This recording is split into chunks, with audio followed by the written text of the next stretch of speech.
How do we rewrite the stars?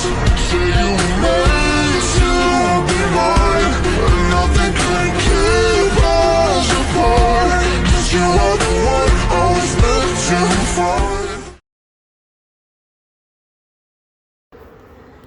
If you're cruising around Delaware on this beautiful spring day, highly recommend coming by 109 Candor.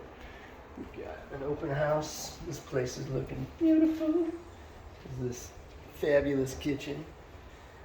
Michelle even made some fresh cookies.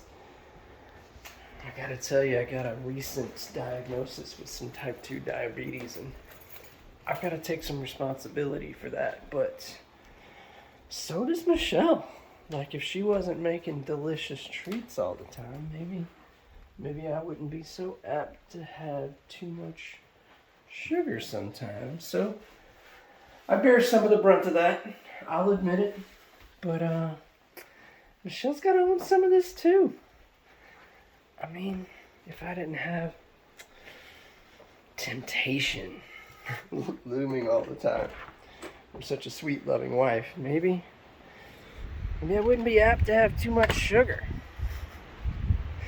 Speaking of too much sugar, go by and check out some of these cookies and keep me company. You guys be safe out there.